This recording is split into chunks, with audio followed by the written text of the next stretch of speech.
ልጄ ሆይ ምንድነው የሰማኸው ሲለኝ ይሄኛው ስለደነገጠብኝ እግዚአብሔር ቃል ስለው ይሄም እንዳይደነገጥብኝ አፎን ላይ ማለት ጀመረ። ይቅር በለኝ ማለት አፉ ብያለሁ፣ ሁለተኛ እነሱ ጋር እንዳትጠጋ፣ እነሱ ጋር ብትጠጋ ባንካስ ይወጋሃለሁ አለ።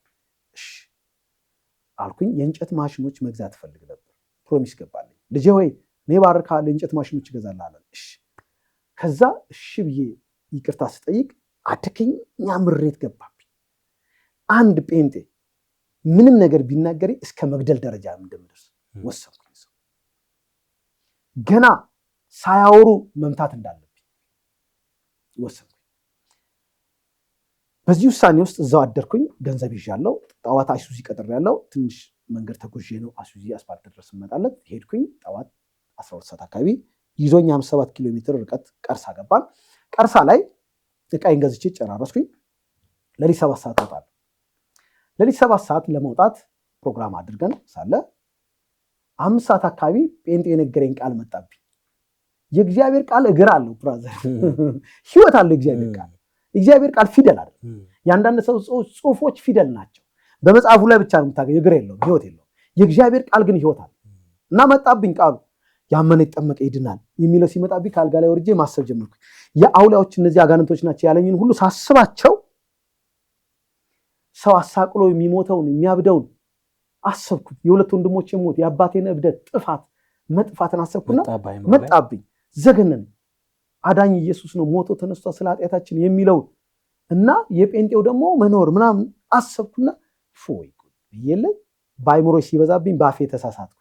እንደዚህ አልኩ፣ እውነትም ሰይጣን ሳይሆን አይቀሩም ስል ወዲያው ሰሙኝ። አሁን ደህንነት ውስጥ አልገባው። እያየሁት ቤቱ ተሽከረከረብኝ እና ደነገጥኩልና ስቆም ልነካው ማለት ነው። ቤቱ ስቆም እንደ ንፋስ ነገር መጣና ሁለት እግሬን ሲመታ ሁለት እግሬን ሽባ አደረገው። እግዚአብሔር የተመሰገነ ይሁን። ኢየሱስን የተቀበልነው የሆነ ሃይማኖት ክደት ምናምን አይደለም። እውነት ገብቶንና አድኖን ነው። በአይናችን ያየነው፣ በጆሮአችን የሰማነው፣ በእጆቻችን የዳሰስነው አይደል ያሉት አባቶች። ያየሁትን የሰማሁትን የዳሰስኩትን ነው የምነግርህ። ከዛ ግሬን ሽባ ሲያደርግ ቤት ኃላፊነት ደግሞ አለ ታውቃለህ። ስራ እየሰራው ቤተሰብ ሌሎችም እንቅስቃሴ ውስጥ ገብተናል እና ወይኔ ተበላሸው ብዬ ወድቄ ማልቀስ ጀመርኩ። እንደምንም ብዬ አልጋውን ይዤ ወጣውና አልጋ ላይ በእጄ ግሬን አንስቼ እንደዚህ ያስተኝቼ እንደዚህ ተኝቼ ልሳለ መጣና እንዳው ላይ ያያየሁት አነቀኝ። እንቅ አድርጎ ሊገለኝ ብታገል ካቀመ ይበላል እያየሁት በስጋ ተገለጠ። በነገራችን ላይ መንፈሳዊ ዓለም ማለት ንፋስ ዓለም ማለት አይደለም። መንፈሳዊ ዓለም አካል ዓለም ነው። እንደዚህ ስጋ ላይ ኖር ይችላል፣ ግን መጥቶ ይይዛል። አሁን መላእክቶች አካል የላቸውም አላቸው።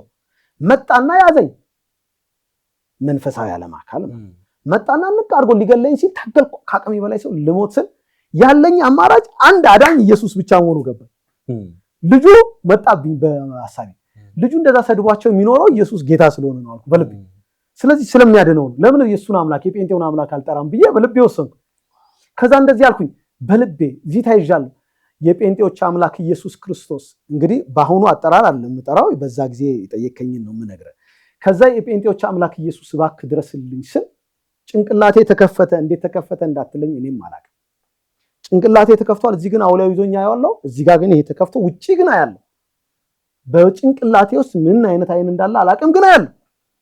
የማየው አካል አይተው የምትወደው ነው። ነጭ በነጭ ነው የለበሰው። ፊቱ ከፀሐይ የበለጠ ድምቅ ያለ ነው። ፀጉሩ ነጭ ነው፣ ዝርግፍ ብሏል። ፈገግታው እንዴት ደስ ይላል። እጣቶቹ ያምራሉ። ሙሉ ከራስ ፀጉሩ እስከ እግርና እጆቹ ጥፍር ድረስ ፍቅር ያስይዛል። ሙሉ ሳያወራ መውደድ ነው ራሱ።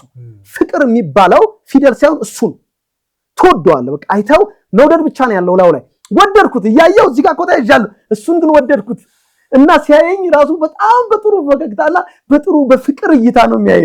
በእጆች የምታክል ብረት ነገር ይዟል። ላይን የሚከብድ ብርሃን ይዞራታል። እየወደድኩት በገባ በመታልኝ እኔን በነካኝ እያልኩ በልቤ ሳስብ ከፈት አድርገና ገባና ቆመና የጀግና ምት ትክም አድርጎ ሲመታው ሲለቀኝ እኔን ሲነካኝ ብድግ ብዬ ቆምኩኝ። እግሬን ጤነኛ። ክብር ለኢየሱስ ይሁን። እግዚአብሔር የተመሰገነ። ከዛ ቤቱ በብርሃን ተሞላ። እንደዚህ አይነት ብርሃን ምናምን እንዳይመስል እንደ ይሄ በቃ የክብር ብርሃን ነው። እንደ ወርቃማም ይመስላል፣ ደመናም ይመስላል። እኔ በምን እንደምመስለው አላውቅም። ያምራል፣ ቤቱ በብርሃን ተሞላ። እጅግሬን ቼክ ሲያደርገው ጤነኛ ነኝ እና መጮህ ጀመርኩ። ምንድነው ይሄ ጉዱ ማለት ጀመርኩ። ከዛ ተመልሼ ተኛውና ስላልገባኝ ቀስ ብዬ በቆረጣ በብርድ ልብስ እንዲሸፍኝ በአንድ አይና ያየዋል። ክብ ክብ ክብ ሆኖ ጠፋ። አልገባኝም። ከዛ ተነሳን። የሆነ ዕቃ መኪና የማይገባበት ቦታ ነበረኝ። እሱን አሳለፍኩኝና መኪና ልቀሰቅስ ሄድኩኝ። ባለጋሪው ይጠብቃል። ያን መኪና ልቀሰቅስ መንገድ ላይ ሲሄድ ወደ 30 ጅብ ከበበኝ።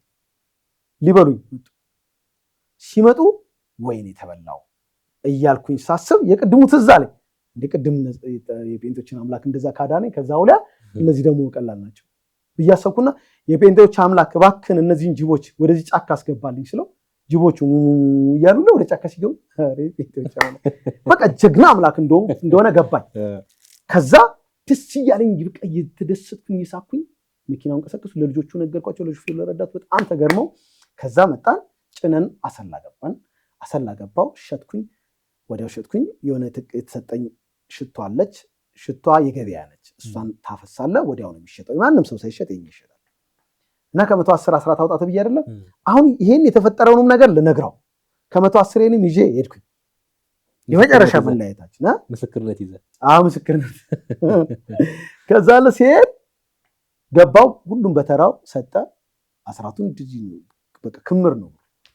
መሶብ ትልቅ መሶብ አለ። እዛ ውስጥ ነው። አስራቱን ታማኝ ነው ሰው በነገራችን ላይ በአስራት በመባ ምናምን ታማኝ ነው። እዚህ ደግሞ በጣም ነው የሚያስቁ ሰዎች እግዚአብሔርን የሚያበድሩት ወይንም እዛ ግንባታ የሚያካሄድበት ይመስላቸዋል አይደል? ለራስህ ነው። ምድር ዘርተባት ነው ኃይሏን የምትሰጥ። ለምናት አትዘራበት። ለምናት ነው አለ 60 ሰዓት የምትዘራው። እግዚአብሔር መንግስትም እንደዛ ነው። እና ከዛ ሰጠውና ገለታ የኔ አባት ስለው ምስጋና ማለት ነው። ገለታ ምንድነው ብሎ ተቆጣኝ ለመጀመሪያ ጊዜ። በፊት ግን ስልጣናት ኃይላት አለቆችን አመስግነው ብያለሁ። ራሱ ደረጃ ሲደርስ ነው ምስጋናችን የሚቀበለው። እና ከዛ የኔ አባት በሰላም እጅ በሰላም መጥቻለሁ ብዬ ቁጭ ስል የማታው ስለተቆጣ ቁጭ አልኩ። የማታው ብቅ ሲልብኝ የኔ አባት ገለታ አልኩት። አሁን ምንድነው ገለታ አለኝ። ያትጠጋ ያለኝ ጴንጤ ስል ሰው ሁሉ ደነገጠ። ጴንጤ ገና ስል ድንጋጤ። የነገረኝ ቃል መጣብኝ። ማርቆስ ምዕራፍ 16 ልሰብክልህ ማለት ነው።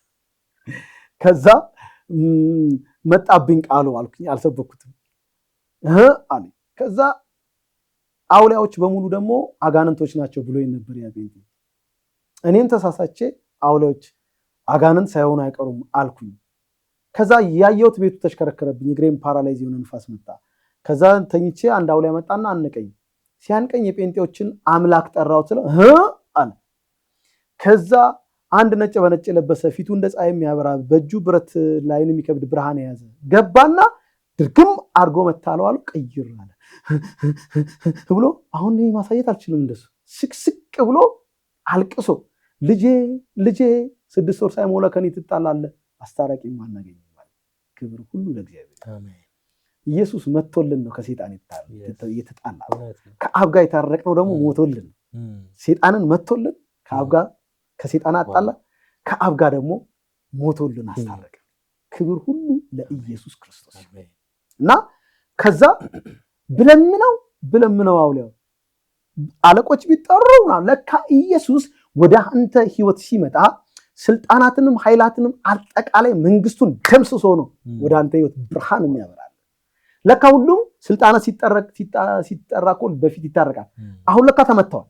ለካ ገለታ ምንድነው ያለኝና ገለታ ያልሰጣቸው ስለተመቱ ማታ መጥቷቸዋል። ገለታ ይለካ ለኢየሱስ ነው እኔ አልገባኝም። እና ብለምንም ቢያለኝ ከዛ አውሊያው አጓርቶ ወጣ። እና ሴትዮዋ ጠንቋዩ ማለት ነው መጋረጃ ከፍታ በጣም ይገርም። እኔ እያለቀስኩ ምን ሆነ ስትለኝ እንዲህ እኮ አውሊያው አለኝ ከ6 ወር ሳይሞላ ከንታላለስ አስታርቂ ማናገኝ አይዞን አስታርቃለሁ ምናልባት በሚቀጥለው ቀን ለመታረቅ ጫማው ልቄ ሰው አበደ እንዳይለኝ አምሽቼ የሚያስፈልገውን ሁሉ ጣኖች የሚያስፈልገ ጫት ይዤ ለመታረቅ ሄድኩኝ ሳይገባኝ። ከዛ ሄጄለ ማታ አውሊያዎች ማነው ህዝቡ ጫቱን አንድ ላይ አድርጎት ዱዓ ተደረገ። ከዛ ተከፋፈለ የቃመ አንድ አሮጊት ሴትዮ ብድግ አለችልና አዳል ሶማሊያ አንድ ነገር ያሳየኛል አለችልና በነገራችን ላይ አያለው ይታየኛል። እዛም አለ እዚህም አለ። እዚህ ደግሞ ያው የእግዚአብሔር ዓለም ማጥራት ነው የሚጠበቀው። አሁን እና እንደ ፍቃዱ እውቀት መመላለስ ማየት ለስህተትም ማየት ለማጋለጥም አይደለም ለማዳን መሆን አለበት። እና ከዛ አውሊያዎች ከተለያየ አቅጣጫ መጥተዋል። መትረየስ ይዘዋል መሳሪያ እና አፈሙዝን ወደ ከተማው አዝረዋል ብላ ስትል ከዚህ እያለ ገባሉ ሁሉም ላይ እኔ ብቻ ባምሮ ነው።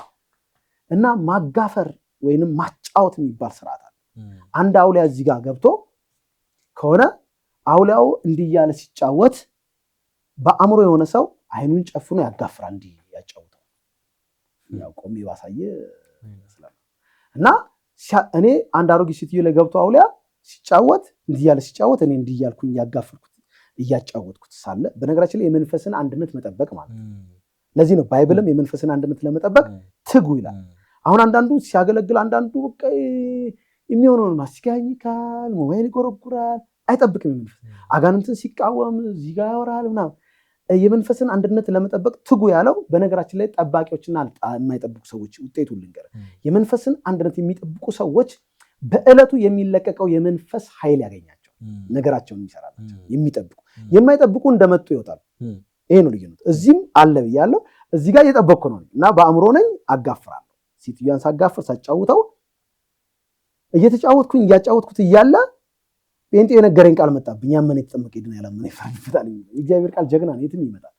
ኢየሱስ ሲኦል እንደወረደ ማለት ቃል አይደል እሱ ራሱ ሲመጣብኝ አንድ አይኔን ገለጥኩኝ። አይን መግለጥ ክልክል ነው እና አንድ አይኔን ገለጥኩና የሆነች ልጅ እንደሌላ ያረጋታል የሚያስፈልግ ትያርኩ ሰግናይ ነገር ነው ላይ ወለማ ሁለቱንም ገለጥኩ። እዚህም እያጫወት ግን እየቀሰቀስኩ ነው እና እቺን ሰው የሆነ ሆረር ፊልም ምናምን አይታላል እንድሰስቱን አልኩኝ። ነው እንዴ ያልኩት ይሄማ መልአክ ሊሆን አይችልም ብዬ በልብ ያሰብኩ። ጴንጤው ነገረኝ እውነቱን ነው እንዴ ይሄማ ሰይጣን ሳይሆን አይቀርም አልኩ። አሁንም ባፌ ስለ እየበረረ መጣላ ደነገጥኩና ጎንበስ ስል እንደዚህ ገብቶ በቴስታ ድክም አድርጎ ሲመታኝ ወንድሜ ብልጭልጭ ነው ያለብኝ። ወደቅኩ። እንደምን ብዬ ደግሞ ብልጥ ነኝ እዛም ማለት እንደምን ብዬ ቶሎ ብዬ እግሩን ይዤ ይቅር በለኝ ማለት ብድግ አድርጎ ምን እንዳለ ታለ ይቅር ብያለሁ አለ። ከእንግዲህ ወዲያ እንደዚህ አይነት ሐሳብ እንዳታስብ ሲል እሺ አእምሮዬንም አፌንም ዘግቼ ይየለ እሱ ማጫወት ጀመርኩ። ግን በልቤ ምን እንደማስታለ ነገ ጴንጤ ይሆናል እልልሃለሁ። ገባኝ ነው አዳራደርን። ከዛ ሁሉም ሰው አውላዎች ሄዱ። ነጠላውን ጋቢውን ከዚህ ምናምን ሰው ተተኛ። ስተኛ ህልም አየው። ህልሙ እንዲህ ነው። ይሄ ድሮ የጭቃ ሽንት ቤት ታውቅ እንደሆነ አላውቅም። አንተ አዲስ አበባ ልጅ ነህ። እኛ አካባቢ የጭቃ በእንጨት የሚሰራ ስታየው ክፍት ነው ያስጠላል። እና ይሄ እባብ ውል የሌለው ገመድ ገጥሞሃል የማይፈታ እንደዛ ስብጥርጥር ብሎ እባብ ላይ እዛ መጸዳጃ ቤት ውስጥ ሆኜ አየው እና ነቃው። ልጅ ሆኜ ኤሌመንተሪ አካባቢ ላይ ሰዎች ሲናገሩ ስለ ሔዋን ሰምቻለሁ። ሔዋንን ያሳታት እባብ ነው የሚባል እሱ ትዝ አለኝ። ልጅ ሆኜ ሰማሁ። ከዛ መሸኛ ፍርድ የሚባል አለ ጠዋት ሁሉም ስለ ራሱ አስፈርዶ ይወጣል። እኔ የኔ አባት ህልም አየው ነው ያልኩት። መሸኛ ፍርድ ላይ ምን አየ ሲለኝ አሁን የነገርኩት ገለጠል አይለኝም ሲል የሆነ ገላጭ እንዳለ ተረዳው። የኔ አባት ማን ነው የሚገልጥልኝ ስለው እባብ ነው ያየው አለኝ። አዎ ስለው እባብማ የአውሊያ አለንጋ ነው አይለኝም እንዴ አልኩል። የአውሊያ አለንጋ ነው ሲል እባብ የአውሊያ አለንጋ ከሆነ እባብና ሴጣን ፍሬንዳሞች እንደሆኑ ሲያወሩ ሰምቻለሁ። ለካ አውሊያ ሴጣን ነው አልኩል። እዛ ሁላችንም ተሸውደናል አልኩልና ጥሽ ወጣ። 3 ጫካዎች አሉ። አንዱን አልፌ ሁለተኛው ላይ ሲደርስ ማን እንደመታኝ አላውቅም። ሐሳቤ የነበረው መጥቼ ቸርች እጄን መስጠት ነበር፣ ጌታን መቀበል። ተመታው፣ ወደቅኩኝ።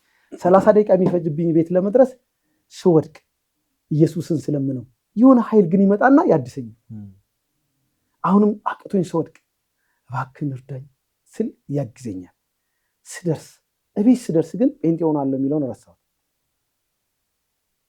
እና መሻው ቤት እንደ እብድ አደረገኝ ማለት ይችላል። እጮሃለሁ ዝም ብዬ ምንድነው ከኔ ትጣላለህ ብሎኝ ከተጣላ ከሱ ወይ ማበድ ወይ መሞት ነው። አብጄ ቤተሰቦቼን አሰድባለሁ ብዬ አሰብኩልና እስከ 7 ሰዓት ከሩብ ሌሊት ሳለቅስ አመሻውና 7 ሰዓት ከሩብ ላይ ልገላገል ከሞትኩኝ ይቀብሩኛል፣ አይሰድቡም፣ በቃ ሞተ ነው። ካበድኩ ግን ሳይኮሎጂ ምንስ ይጎዳሉ ብዬ አሰብኩና ልሞት ወሰንኩ። ከዛ 7 ሰዓት ከሩብ ወጣሁልና ቢላ አውጥቼ ገመድ ቆርጬ ሰቀልኩት። ሰቅዬ ወንበር ላይ አውጥቼ ከትቼ ወንበሩን በእግሬ ልነካው ስል ገመዱ እኮ ገብቶ ልነካው ስል ወደ ማዘር መኝታ ቤት የሆነ ሰው ሊገባ ሲል እናቴን በጣም ስለምወዳት እሷን አትርፌ እንግዲህ ዋጋ ከፍላለች ለኝ እሷን አትርፌ እሞታለሁ እሱን አባሬ ብዬለ ንቅል አድርጌ እየሮጥኩ ሄድኩኝ። ሄጄ ሲይዘው ምንም ያስኩት ነገር የለም፣ ግን ነቃው። እንዲህ ብዬ ነቃው። ወይኔ እኔ ነኝ ገመድ ያዘጋጀሁት ማለት ጀመርኩ። በጓሮ በኩል ሮጬ አመለጥኩ። ጓደኛዬ ጋር ሄጄ አደርኩኝ።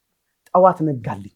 ሲነጋ ያ ጴንጤው ጋር ነው ሄድኩት። ቀጥታ ሄጄ ገዙ ጋር እንደው ይቅር ይለኝ ይሆን እያልኩኝ፣ ሴጣን ደግሞ ብዙ ስብከት ይሰብከኛል። አሁን ስትሄድ ለይቅርታ ጎንበስ ስትል ድግም አድርጎ ይመታል ምናምን ወሬ ያወራኛል። ያበጠ ይፈንዳ ብዬ ልቀጥል ቤቱን አቋሉ አንኳኳ። ወጣ።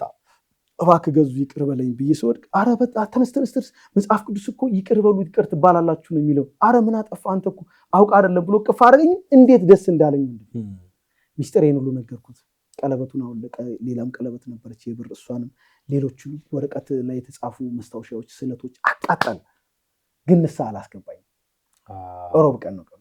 ነገ ሐሙስ ሙሉ ወንጌል 11 ሰዓት ተኩል ፕሮግራም አለ፣ እዛ እንሄዳለን ብሎ አለ። ሰዎችን ስታገኙ ቶሎ ንስሐ ማስገባት፣ የእግዚአብሔር ልጅ ይሆናሉ፣ ጸጋም ይበዛላቸዋል፣ ስልጣንም ይሰጣቸው። ቀጥታ ወደ ቤት ሄድኩኝ። ሮብ ዕለት ያደርኩት አዳር እንዳይመስል ሌሊት እየመጣ እግሬን ንቅል አድርጎት እዛ ጋ ይቆማል። ልቤን አውጥቷት እዛ ጋ ይቆማል። በቃ ላብድ እንዲሁ ሲያስጨንቁኝ አደሩ። እና ሰው ዝም ብሎ አይደለም አሁን የምታየው እብድ፣ ከአእምሮ በላይ ስለሆነበት መንፈስ ዓለም ማለት ነው። እንድችው አደርኩኝ። ሐሙስ ነጋልኝ። 11 ሰዓት ተኩል እሱ ጋር ሄድኩኝ። ቀጥታ ቸርች ይዞኝ ሄደ። ሙሉ ወንጌል ቤተክርስቲያን አገልጋዩ እግዚአብሔር ዘመኑን ይባርክ ፓስተር ደሳለኝ የሚባል፣ በዚህ አጋጣሚ በጣም አመሰግነዋለሁ። እና እሱ ያገለግሉልሃል በኃይል እየገሰጹ አሁን የሚወድቅ ነገር አለ ይላል እያለ ሁሉም ተቃውሞ ሲባል ምንሽ ናቸው ይላል። ሁሉም አይኑን ጨፍኖ በኢየሱስም ሲል የሚወድቅ ነገር አለ ተብሎ ሰው እንዴት ይጨፍናል? እኔ ሳንቲም ይጥላሉ ምናምን የሚባል ነገር ሰምቻለሁ ልጅ። አሁን ደግሞ የሚወድቅ ነገር ሲል ስላካበደው ትልቅ ነገር ይወድቃል ብዬ አሰብኩ። ከወደቀ ደግሞ የሚወድቀውን ነገር ማየት አለብህ። ዞር ብለህ ራስን ታድናለህ። ቢያንስ የሚወድቀውን ነገር ፍጥጥ ብዬ ላይልሃል። ከወደቀ በእኔ አቅጣጫ ዞር ብዬ አመልጣለሁ። ውደቅ ሲሉ አንድ አሮጊት ሴትዮ እንደኔ ተጋባዥ ናቸው። ከኔ ሁለተኛ ወንበር ላይ ብድግ ብሎ ፍርጥ አለ። ለካ አጋንንቱን ነው የሚወድቅ ነገር አለ። ሲወድቅ በኢየሱስን ተቃጠል ሲል ተቃጠል መጣና ራስን ግለጥ ጉበዴ ያለል ተቃጠልኩ። ራስን ግለጥ ወሰነኛ አይደለም በእኛ ቤት የሚመለከው እንዳንበሳ የሚሆን እዚህ ጴንጤዎች ጋር እንዳይጥመው ሲት ማለት ጀመረ።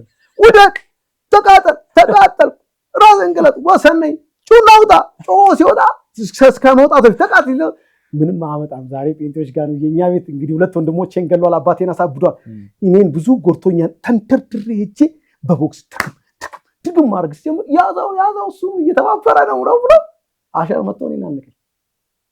አታቁም ያደረገን እላለሁ። አሁን እኔ ምንም አመጣም ብዬ እኔ እኮ እንደማልችለው አውቃለሁ። በጣም ቾክል ነበር ደግሞ ነጠ። ከዛ እኔን ያዙኝ። ጩና ውጣ ሲሉ ጮህ ወጣ። ለኔም ጸለዩልኝ። ከዛ ቁጭ አልኩኝ። ጌታን የምትቀበሉ ሲባል ወንድሜ እንዲህ መቀባበልም ያለ መሰለኝ። ሰው እንዳይቀድመኝ እየሮጥኩ ነው የሄድኩት። አንድ ሰውን መንፈሳዊ ዓለምን ከሰበርክለት አካል ዓለም ለምኖክ ነው የሚቀበለው ጌታ ኢየሱስም ኃይለኛውን ሳያስር ያለኛውን ቤት መበዝበዝ የሚቻል የለም። ኃይለኛውን በጸሎት ቸርች ትሰር፣ አገልጋዮች ይሰሩ፣ ቅዱሳን ይሰሩ፣ ያኔ ሰው ይቀበላል። እኔ መቀበል የምችል ሰው አልነበርኩም፣ አይገባኝም ነበር። እየሮጥኩ ሄድኩኝ። አቤት አልኩ። ቆም ጌታ መቀበል ፈልግ? አዎ ጸለይልኝ። ኢየሱስን ምናምን እንደዚህ በቃ ሰይጣንን ክጃለሁ ዓለምን ክጃለሁ ምናምን አስባለኝና ሲጸልይልኝ ይሄ ስፓይናል ኮርዴ በጣም ያመኝ ነበር። ሲጸልይልኝ ወደ ተፈወስኩ። ወደ ውስጥ አስገቡኝ። የምክር አገልግሎት ሰጡኝ። አዲስ ኪዳን ትንሿ አለች እሷን ሰጡኝ። ከዛ እኔ የምልህ አልኩት የመከረኝ ማርቆስ ምዕራፍ 16 የቱ ጋር ነው አልኩት። ግዕዙ ቁጥሩን አላውቀውም። ፊደሉ በአማርኛ ነው፣ ቁጥሩ በግዕዝ ነው። አወጣልኝ። ያመነ ይጠመቅ ያላመነ ይፈርድበታል። አሃ አልኩልኝ። ልጁ ነግሮኛ አይደል? ስንጥር አነሳውልና ጋደም ቦታው እንዳጠፋብኝ እኔ የምልህ አልኩት አሁን እኔ አመኛለሁ እንደናንተ ጋር ኩሎኛለሁ ስለው አዎን አላለኝ። እሺ ዮሐንስ ወንጌል ምዕራፍ 1:12 አልኩት። አወጣልኝ። ለተቀበሉት ሁሉ በስሙ ለሚያምኑ ለሚሽቱ ሊያብጅ ይችላል። እኔ አሁን ተቀብያለሁ እንደ ቅድሙ ሰይጣን ማስወጣት ይችላል ስለው አዎ ትችላለህ አይለኝ። የሮጥኩት ሩጫ ና ሴ ቶ የፍ ወደ ቤት ገባውና ማዘርን እቴት ጴንጤ ሆንኩኝ ስላት ጮች ጭንቅላቷን ይዛ ሞክዬ የሚባለው እኔን ይመስላል።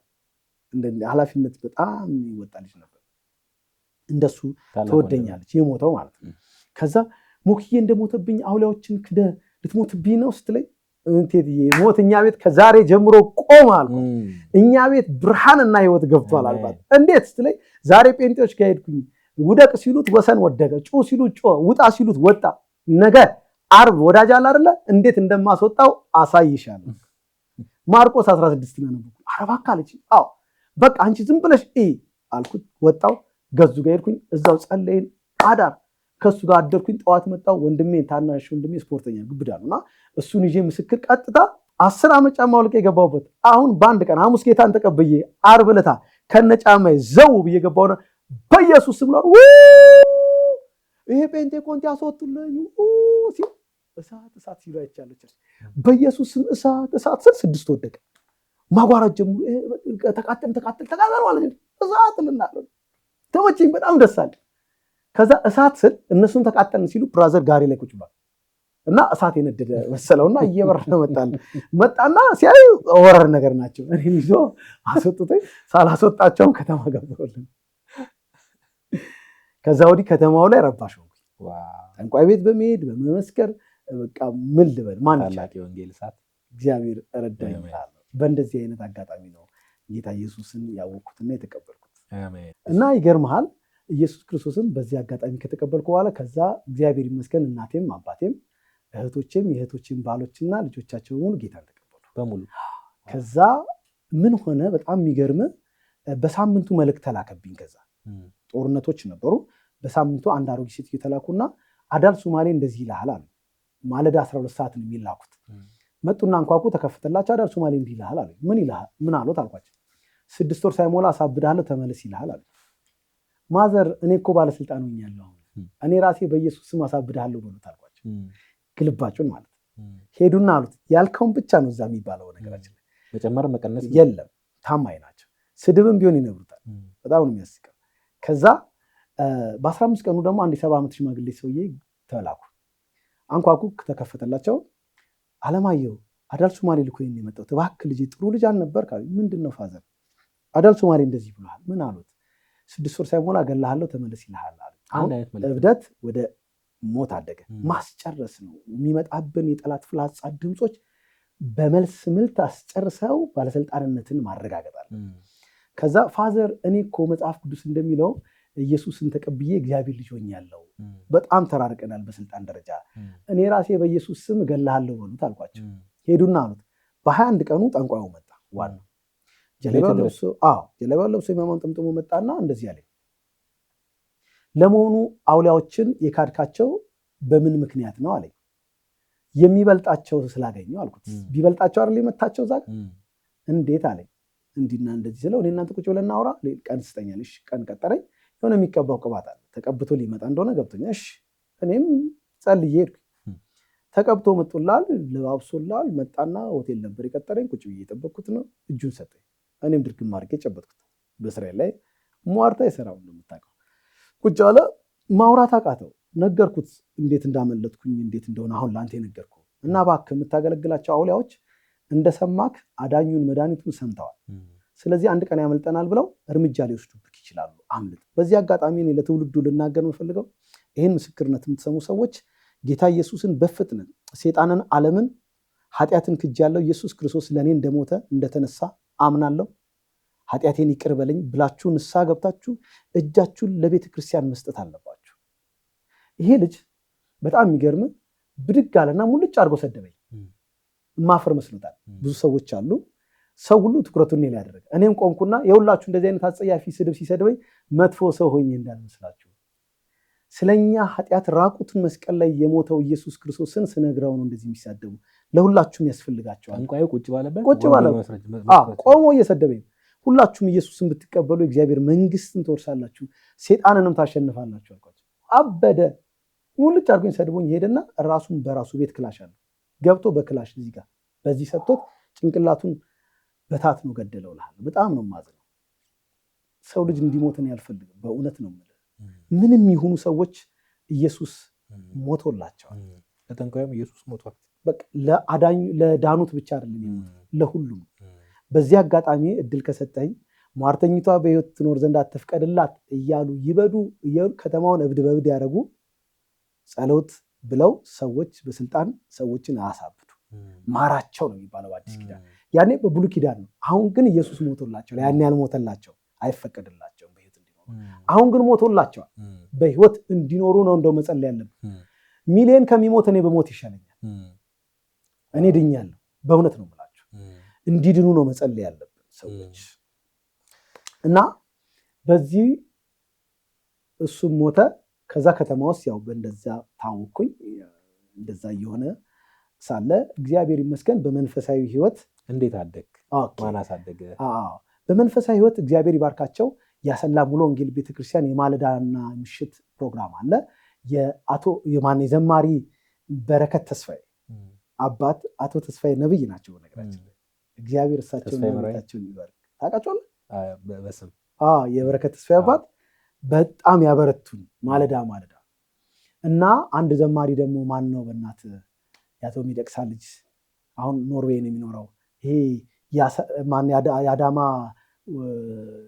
የህብረት ዝማሪ ውስጥ ያየሁትን አይቼ የሚል አወቀው። ታንኪዩ ብሩክ ነው ስሙ መሰለኝ። እሱ አቶ ሚደቅሳ የእሱ አባት፣ የሁለቱም ዘማሪዎች አባት ማለዳና ምሽት 10 ሰዓት ተንበርክከው ነው የምታገኛቸው። ሙሉ ወንጌል በጸሎት በቃል በህይወት በምልልሳችን አሰልጥነውን ለዚህ አብቅተውናል። በተለይ ቅድም ያልኩ ፓስተር ደሳለኝ ባሰላ ሙሉ ወንጌል ቤተክርስቲያን ከሁለንተናው እየተቆረሰ በጣም ሲያስጨንቁኝ ሲዋጉኝ አጋንንቶች በአካል እየተገለጡ ብዙ ሲሆኑ እኛ ቤት ውስጥ በአካል እየተገለጡ ብዙ ሲሞክሩ ስልጣኔን ጠንቅቄ እንዳውቅ በደንብ ደህንነት በማስተማር በመቀጠል ያሰላ መሰረተ ክርስቶስ ቤተክርስቲያን ፓስተሮች ፓስተር እንደዝናው ወንጌላዊ ሰለሞን አሁን በህይወት የለ፣ ማነው መንግስቱ ሰለሞን ወንጌላዊ ሰለሞን አለ። እነሱ አበረቱኝ፣ እግዚአብሔር ይባርካቸው። ፓስተር አብርሃም ወጣት አብርሃም በጣም አበረቱኝ እና አሴር የሚባል ቡድን ነበር በመሰረተ ክርስቶስ ቤተክርስቲያን ውስጥ አብረን አዳሮች ጸሎቶች እየጸለይን እና ነገሩ ተገለበጠ። ማለት ከ110 አስራት አውጣለሁ ብዬ ነበር፣ ወደ ቤተክርስቲያን አዞርኩት። ሐሙስ ከቤት አልወጣም፣ ማክሰኞ አዳር ፕሮግራም ኤምኬሲ አድራለሁ። ዓርብ ዕለት አዳር ፕሮግራም እዛን ማክሰኞ ቀየርኩት። ሐሙስ ክድመትን፣ ዓርብ ዕለት ጸሎት አደረኩት። ሶስቱን በመተግበር ቀየርኩት። ማለት በእንደዚህ እግዚአብሔር አበረታኝ። ከመበርታት ውጭ ሌላ አማራጭ ደግሞ የለኝም። ምንም ምርጫ የለ።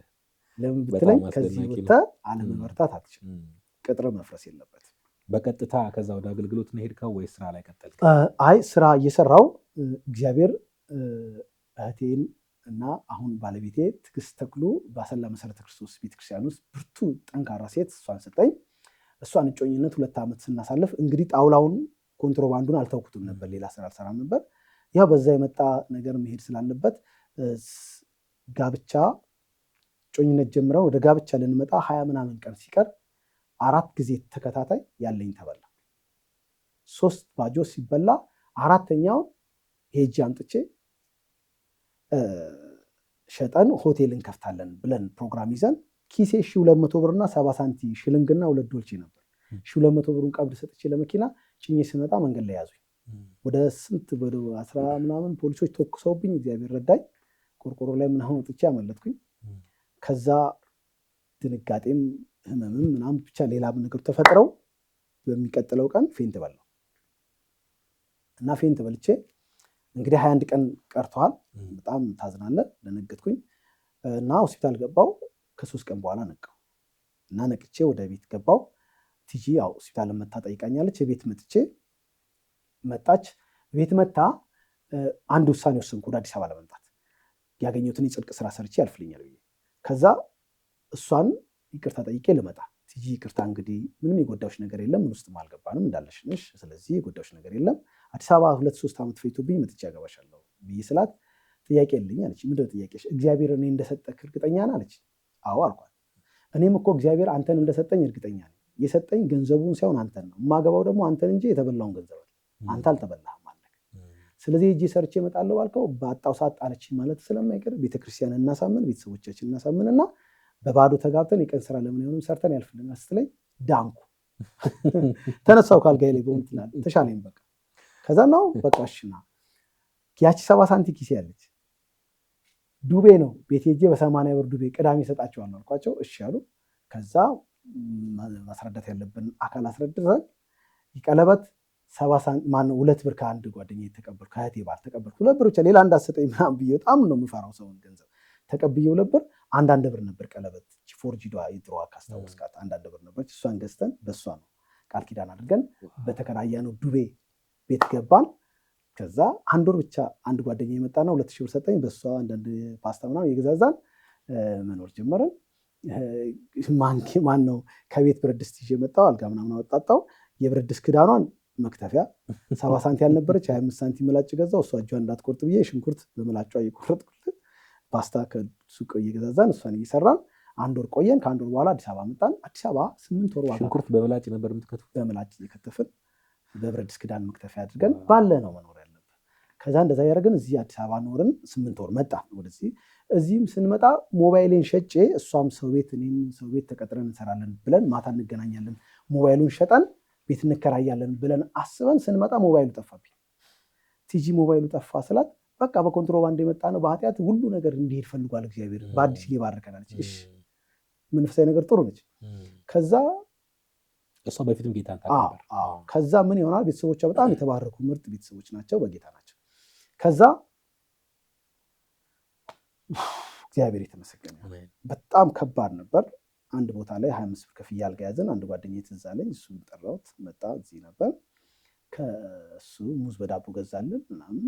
አንድ ልጅ ትዝ አለኝና እሷ ጋር ስደውል እዚህ ነበረች፣ ካፌ ከፍታለች። እሷ ጋር በቃ እዚህ እህቴን ነግሬያት ትኖራላችሁ አለች።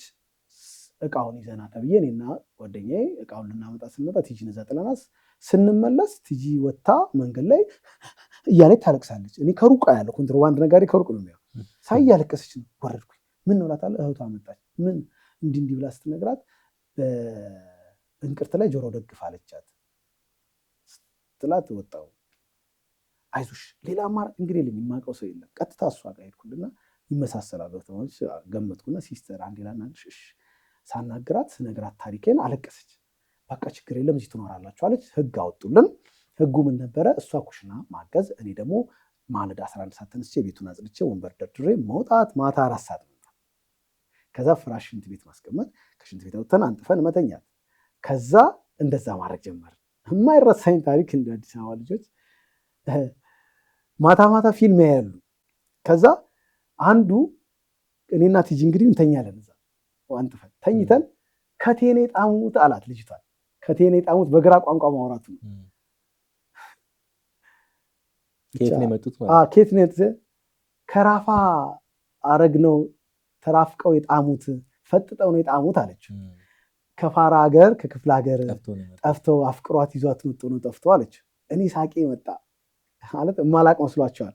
አፌን በቃ ይዤ ስቃለሁ። ምንድነው አለች። ለትጂ እየተረጎምኩላት እንስቃለን። ከዛ እዛ እነሱ ጋር ኖረን ትንሽ ጊዜ በጣም አስጨናቂ ለእኔ ስራ ሲፈልጉልኝ ቆሻሻ መግፋት አገኙልኝ። እሺ ስል በፍጹም እሱ አይሰራ ማለት ትዕግስት አለቀሰች።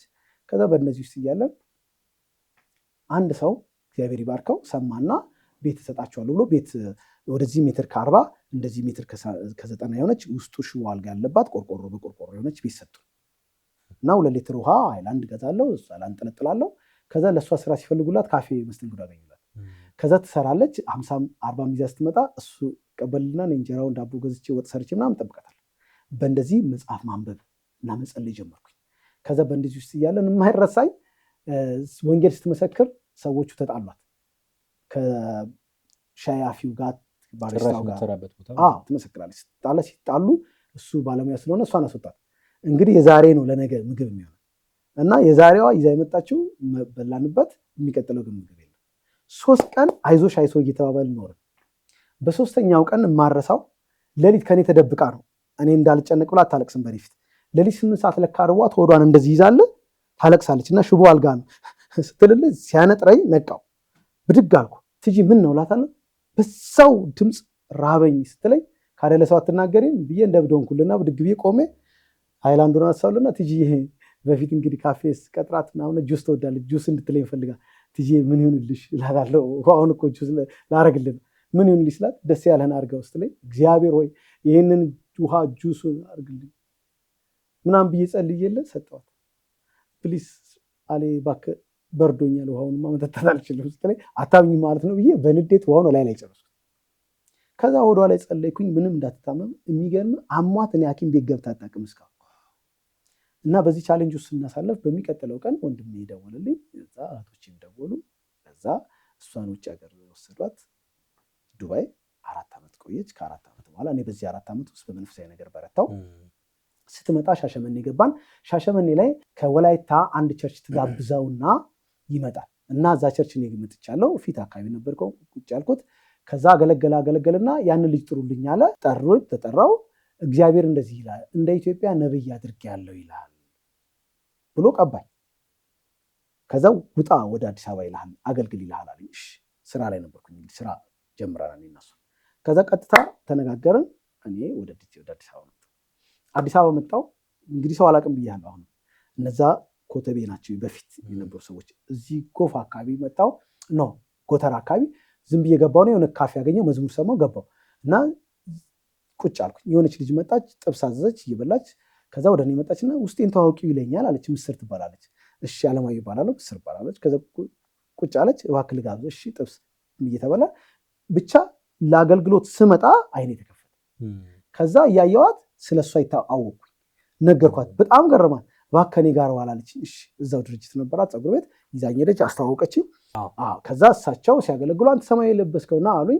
ከዛ ጸለዩልኝ። ለአገልግሎት ጥሪ እንዳለኝ አሁንም ነገሩኝ፣ ተረጋገጠ። ከዛ እሺ አልኩኝ፣ ተጸለዩልኝ፣ ወጣ። ከኔ የመጣው እኔ አሰላ ልጅ ነኝ፣ ግን አሁን የመጣሁት ከሻሸመኔ እግዚአብሔር ውጣ ብሎኝ። እንዴ በዚህ ዘመንም እንደ አብርሃም አለ እንዴ አለች። አዎ ወደ ቤት እንሂድ አለች። እሺ ሄድን። ከባሏ ጋር አስተዋወቀች፣ ከልጆቹ ጋር አስተዋወቀች።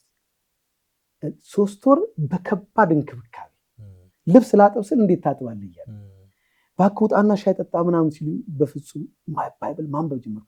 በ3 ወሩ ህልም አየሁ። አንድ ቤተክርስቲያን አንድ የምታምር ሴት እኔን ስጠራኝ አየሁ፣ ጎፋ አካባቢ። ከዛ ነገርኩት፣ ጎፋ አካባቢ እንዲስጠራየው እንሂድ። እሺ ሄድን። ስንሄድ አንድ ቸርች አገኘ፣ ገባን። ከዛ አገልጋዩ ወደ እኔ መጣልና ይዞኝ ገባ። አንተ ሰው እግዚአብሔር ለአገልግሎት ጥሪ እንደጠራ ታውቃለህ? አዎ አልኩት። እግዚአብሔር እንደ ሙሴን በጠላት ቤት እንዳሳደግኩት አሳድጌሃለሁ ይልሃል። የጠላትን ሚስጥር ገልጬልሃለሁ። አሁን ሀገርን ነፃ ታወጣለህ ይልሃል። ወደ ዴስቲኒ ያስገብቻለሁ ብሎ ጸለየልኝ። ስልኩን ሰጠኝ። ከዛ ከሱ ጋር አወራን። ትምህርት ቤት አላቸው፣ የነቢያት ትምህርት ቤት። እዛ ገባው። የሚገርም በመጣው በ3 ወሩ እዛ ገባው። በ3 ወሩ እኔን ነቢይ እስራኤል ተብዬ ተቀባው። እዛ 2 ዓመት አገለገልኩ ይላል። እንደዚህ ነው። አሁን የት ሙሉ ወንጌል? አሁን ረቢ ሙሉ ወንጌል ቤተክርስቲያን እያገለገልኩ ነው ያለሁት። ሌላው ደግሞ በሚኒስትሪ ደረጃ የማገለግለው በዋናኝነት ደረጃ በመላው ኢትዮጵያ 9ኙንም ክልል እግዚአብሔር 9 እባቦችን ትገላላችሁ ብሎን 9ኙንም ክልል ዞረን በመጨረሻ እንደውም ዘንዶ ሁሉ ተገልጦ ገለነው።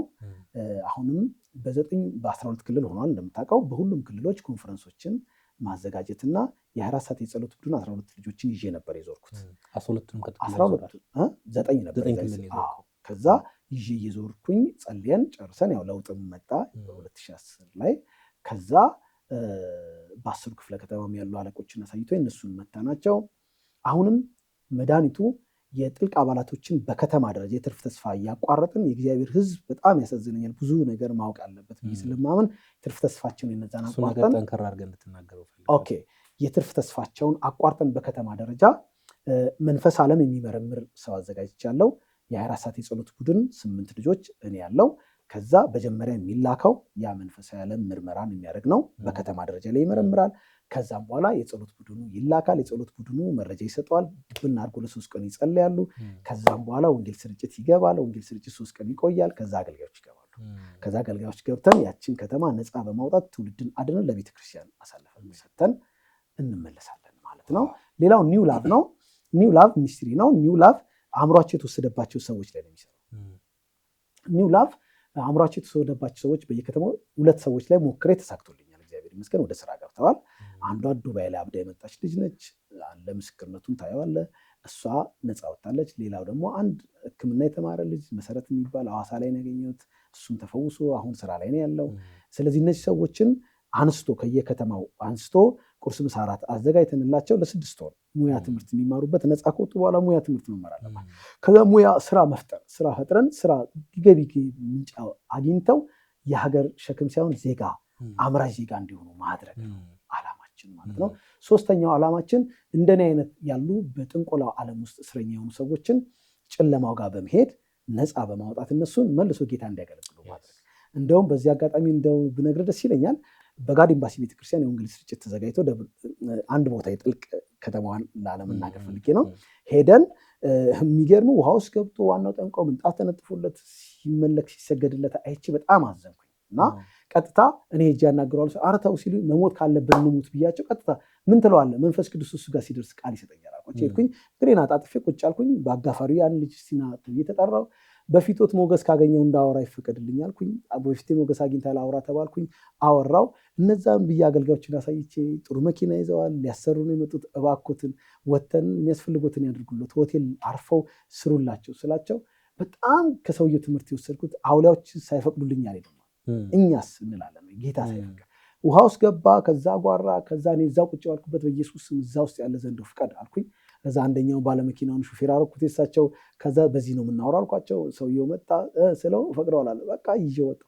ሆቴል ገባ። ምግብ ታዘ በላ። ከዛ በሉ ተነጋገሩ ብዬ አስተዋወቅኩኝ። እንዴት ነው የምትሰራልኝ አለው። የሚቀበር ነገር እቀብርላለሁ መጋዘን ላይ። ዛሬ የምትጠጣው ነገር አለ። ለዛሬ 100,000 ትከፍላለህ ሲለው ለልጅ ልጄ ነው እንደምትሰራልኝ አለና ተቀየረበት። ከዛ ይኸውልህ ጋሼ ምናምን ብዬ ልገብቼ አስታርቄልህ አስማምቼልህ እኔ እንዴት እንደ ቅድም ያወራሁልን በሙሉ ሰውየው ብሎ እስኪሰማ ድረስ ሰማኝ። ከዛ እንዲህ ብዬ ነግሬው ኢየሱስ የተገለጠበት ቦታ ላይ ቆምኩና ተገለጠ፣ ነፃ አወጣኝ። ዛሬም የመጣ ነው አንተን አልኩ። አንቱን ማለት ነው። ቆምኩና አንተን ነፃ ልናውጣ ነው ብዬ ጀርባው ነካ አድርጌ በኢየሱስ ብሏል ብሎ ዘርግፍ አይልም ወንበርስ ለአራት ተሸክመን መኪና ውስጥ ከተነው ጫካ ውስጥ ወሰድነው። መንፈሱን ጮህ እናውጣለሁ ጮህታ ማናችሁ ያመጣችሁኛል። በዚህ አጋጣሚ እንደዚህ ሟርታ አደረጉብኝ፣ በሬን ዘጉብኝ ምናምን መባል የለበትም። ባለስልጣንነትን ወቅ ዘጊ እንጂ ሊዘጋባችሁ ስልጣን ያንተ ነው። ከዛ ማናችሁ አለ። እኛ እንዲህ ነው ብለን አስረዳን። ጊዜ ስጡኝ አለ። ስልኩን ተለዋወጠ። ስለዚህ ባጭሩ በጥንቆላው ዓለም ውስጥ ላሉ ሰዎች አሁን ብዙ ሃይማኖት ውስጥ እና በጥንቆላው ዓለም ውስጥ ብዙ ሰዎች ይደውሉልኛል። እነሱን ማሳረፍ እነሱን ነገር ውስጥ ለመክተት ብዙ ነገር ያስፈልጋል እና ራያችን እነሱን መድረስ ነው። ሄደን ጠንቋይ ቤት በቃ በስልጣን ገብተን መስክረን ጠንቋዩን ኃይለኛውን ሳስር አይደል የሚለው ባይብል ኃይለኛውን ካሰር ነው ሌላውን መውሰድ እንችላለን። እነሱን ነፃ በማውጣት ከወጡ በኋላ ግን መስመር ውስጥ የምንከትበት ሁኔታዎች ያስፈልጋል። እነዚህን በዚህ ላይ ሶስቱ ነው እንግዲህ ስራችን ማለት ነው። እነዚህን ለመስራት ዝግጅታችንን ጨርሰናል። በጣም አስደናቂ ነው። እንደው ለመጨረሻ ያክል በጣም በሀገር ደረጃ ትልልቅ ራዕዮችን እግዚአብሔር እንደሚያሳይ ሰማይም ደርሰህ እንደመጣ አጫውተኸኝ ነበር። አጠር አድርጌ እንደው ሌላ ጊዜ ብናወራው ደስ ይለኛል። ኢትዮጵያ ኬት ወዴት የሚለውን የ20 ዓመት ኬት ወዴት በደንብ አውቃለሁ። ማን ይመጣል ማን ይነግሳል ምናምን በደንብ አውቀዋለሁ። እሱን በሌላ ጊዜ እንሰራዋለን ያስባለሁ። በሀገር ደረጃ ተዘጋጅቻለሁ። በአህጉርም ደረጃ በዓለም አቀፍ ደረጃ ተዘጋጅቻለሁ። መንፈሳዊ ትምህርት ቤቶችን በማዘጋጀት ቋንቋም ያለበት እንግሊዝኛ፣ ቻይንኛ፣ አረብኛ፣ ህንድኛ ያለበት እና በአፋን ኦሮሞና በአማርኛ ዝግጅት አድርገን ትምህርት ቤት መንፈሳዊ ኮሌጅ በመትከል እዛው 1 ዓመት መውጣት በሌለበት 108 ቀን ጾም ጸሎቶች አሉት ምናምን እዛው ጥሪ ያላቸው ገብተው ሰልጥነው ቤተክርስቲያን ፕላን ተደርጋ ከዛ መመደብ በሀገር ደረጃ በአህጉር ደረጃ እንደ ቋንቋ ችሎታቸው እሱ ነው ራዕያችንን በመቀጠል ማለት ነው። ሌላው ሰማይ ባልከው ነገር እውነት ነው። የእግዚአብሔር መንግስት ሰማያዊ ነች። እድሉን ሰጥቶኝ 3 ጊዜ ሄጃለሁ። ጌታ ኢየሱስ ወስዶኛል። ሲኦልንም አስጎብኝቶኛል። የሰማዩን ልንገርህ። የሰማይ አንድ ጊዜ ጌታ ኢየሱስ ክርስቶስ ይዞኝ በሌሊት በተኛውበት ይዞኝ ወጣ። አዲሱ ማንነቴን ይዞት ወጣ። ወደ ሰማይ እንደ ሻተር ተከፍቶ ገባን። ከዛ ቅዱሳን መላእክቶች እያዩት ይናፍቁታል። እንደኛ አይደል፣ እኛ ልጆች ነን። አየህ፣ እነሱ ግን በማየታቸው እድለኝነት ስሜት ይሰማቸዋል። ብዙ መላእክቶች የክብር ደረጃቸው ይለያያል እንደ ብርሃናቸው ብዛት ነው። እና ከዛ አለፍን። በጣም ደስ ይላቸው ሊሰግዱለታል ምናምን ያመልኩታል። አለፍን እና ወርቃማ ማሰሮ ወርቃማ ዘይት ያለበት ቦታ ደረስ እና እዛ ጋር ሲንደርስ ወደ ኢትዮጵያ ኢየሱስ አየና የኢትዮጵያ ጉስቁልናና መከራን አየ። አለቀሰላት ለኢትዮጵያ። ከዛ እንደዚህ ቀና አለና ወደ ኢትዮጵያ ማንን ልላክ አለ ሲል በዚህ በኩል ትንቢታዊ አቅም ያላቸው ብዙ ስብስብ የሆኑ መላእክቶች አሉ። ብርሃን ከፍ ያለ ብርሃን አላቸው። ከዛ ሁሉም ቢጠራቸው ተልኮ ሊፈጽሙ ዝግጁ ናቸው። እኔ በጣም አገልግሎትን የወደድኩት በዛ እሱ ብቻ በጠራቸውና በላካቸው እድለኝነት ስሜት ይሰማቸዋል መላእክቶች። ጥሪ መከራ ሳይሆን እድል እና አንዱን መልአክ ትንቢት አቅም ካላቸው ጋር አንዱን ና ሲለው 1 2 3 4 ተራምዶ አጠገቡ ይደርሳል ብዬ ሳስብ ና ሲያልቅ አጠገቡ ደረሰ እና ያዘውን ያንን ማሰሮን ዘይቱን አነሳውና ይሄንን ያዝልኛል አስያዘው። ኢትዮጵያ አዲስ አበባ ጎፋ ሂድና ቀባልኝ ብሎ ሰጠው። ሲሰጠው ሰላምታ ሰጠውና ተቀበለና እንደ ሻተር ተከፈተለት። ወደ ምድር ወረደና የኔን ቤት ጣራ ተቀደደለትና ገብቶ ራስኪያችን ጋር ቆሞ ሁለተኛ ነገሥት ምዕራፍ 9 ከ1 እስከ 3 አንብብ ብሎ ዘይቱን ሲያፈስብኝ ነቃው። ከዛ ጮኩኝ ቲጂ ምናምን ስል ቲጂ ለካ እየጸለች ነው። ዛሬ ምን ነው ስትል እንዲህ አየሁ ብዬ ስነካት ወደቀች። ከዛ ቶሎ የመጽሐፉን አምጥቼ ሳነባው እዩ የተቀባበት ክፍል ኤልሳ በነበረበት ዘመን የነቢያት ግሩፕ ነበር። እነሱን ጠርቶ አንዱን እዩ ጋር ሄዶ ይህን ቀባው በእስራኤል ላይ ንጉሥ አድርጌያለሁ ብለህ ሽሻለሁ። ተመሳሳይ ነው። አሁን ይኸውልህ የሁሉ አለቃ ኢየሱስ፣ ቅባትን የሚያንቀሳቅሰው ኢየሱስ፣ 5 ኦፊሶች ሲሆኑ ኢየሱስ። ክብር ለእግዚአብሔር እና አንድ ይሄንን አይቻለሁ። ለኢትዮጵያ ኢየሱስ ራርቶላታል። በዛ ቅባት ነው ቅድም ያልከው በ9ኙም ክልል በ10 ክፍለ ከተማ ላይ ያሉትን አለቆችን የመታዋቸው። ስለ ለውጡ ምናምን ዩቱብ ላይ አለ። ከለውጡ በፊት ነው የተናገርኩት። እና ከዛ ሁለተኛ ደግሞ በጣም የሚገርም አንድ ቀን ኢየሱስ አሁንም ይዞኝ ሄደና መላእክቶችን ደረጃ በደረጃ አለፍንና አባቱ ጋር ይዞኝ ሄደ። አብ ጋር በታላቅ ብርሃን የተከበበ ነው። ልትገልጠው ማትችል ብርሃን ኃይል ውስጡ አካል እንዳለ ታውቃለህ እንጂ አታየው።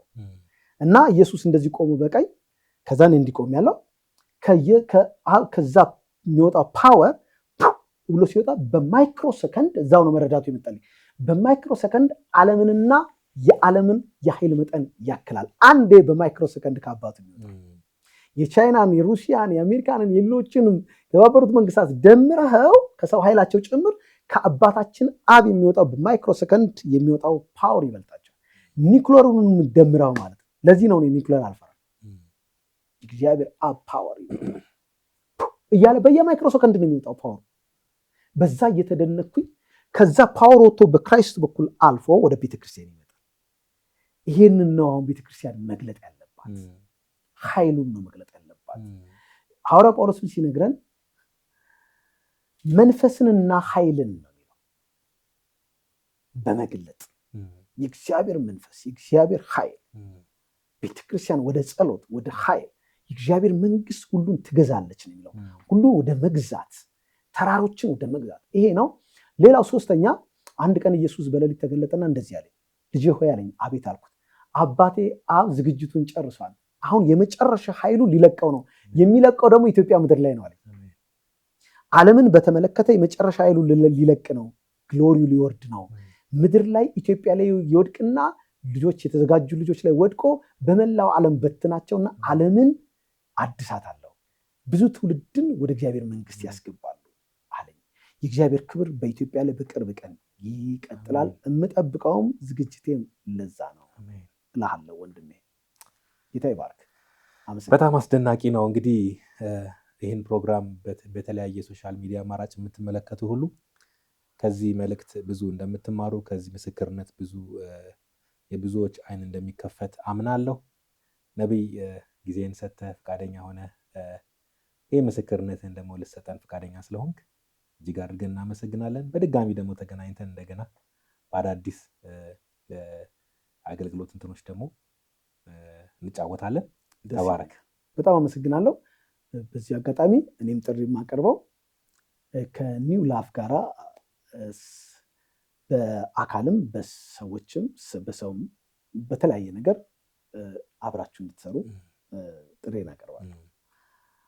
ቅዱሳን በዓለም ዙሪያ ያላችሁ ሁሉ ይህን ፕሮግራም የምትከታተሉ እንግዲህ ይህን አይን ከፋች የሆነ ለወጣቱም እንደገና ለአገልጋዮችም አማኞች ሁሉ ሊመለከቱት የሚገባ ምስክርነት ነው ብዬ አምናለሁ። እስከ መጨረሻው አብራችሁን ስለነበራችሁ እጅግ አድርገን እናመሰግናለን። በቀጣይ በሌላ ፕሮግራም እንገናኛለን። ፕሮግራሙን እያዘጋጀው ማቀርብላችሁ ወንድማችሁ ዳንኤል ጥበቡ ነኝ። መልካም ጊዜ ይሆንላችሁ።